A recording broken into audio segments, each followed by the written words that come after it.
అమ్మా నమస్తే. నేటి రాజకీయం అమ్మ ఈసారి అన్న సర్పంచ్ నిలబడుతుండు, చదువుకున్నాడు, మన ఊరికి మంచి ఎత్తాడు. అన్న గుర్తు పెన్ను గుర్తు ఏసుడు ఎత్తాం గానీ మా ఇంట్లో 2 ఓట్లున్నాయి. ఓటుకు 2000 చొప్పున ఇస్తే మీకే ఎత్తాం మేము ఓటు. పైసలేందమ్మా, మన ఊర్లో ఒక లైబ్రరీ లేదు, ఉన్న బల్లే బాత్రూమ్ లేవు. అంతేందుకు చీకట అయితే ఆడగట్లకు ఒక లైట్ కూడా లేదు. అన్న గెలిచి అన్ని చేస్తాడు. అవన్నీ మాకెందుకు చెప్తున్నావు? మా ఇంట్లో గిట్టి ఇస్తున్నావా? పైసలు ఎత్తేనే ఓటు ఎత్తాను లేకుండా మరి.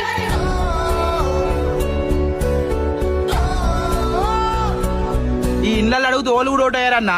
ఇయ్యాల రేపు సంఘం కడ చెప్పినట్టే ఇంటురు. ఆడికే పోయి అడుగుదాంపా.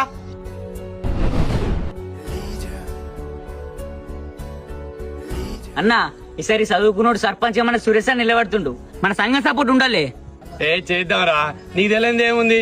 మన సంఘంలో 500 మంది ఉన్నారు.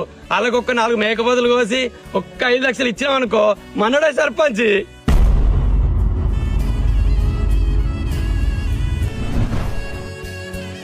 తమ్ముళ్ళు, ఊళ్ళో ఓళ్ళ నోటు అడిగినా గానీ పైసలు అడుగుతారు. మీరు చదువుకున్న యువత, మీరన్నా నన్ను అర్థం చేసుకుంటారని మీ దగ్గరికి వచ్చిన.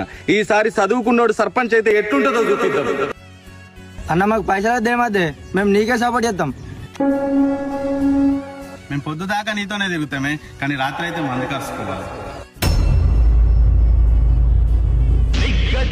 అడుగు ఈ సిగ్గులేని జనాన్ని అగ్గితోటి కడుగు ఈ సమాజ. ప్రజలు మారుతేనే నాయకత్వం మారుతుంది. డబ్బుకు మందుకు లొంగని ప్రజలకే చదువుకున్న నాయకుడు దొరుకుతాడు. ఓటు హక్కు అమ్మకానికి కాదు, అభివృద్ధికి. మారదు లోకం, మారదు కాలం.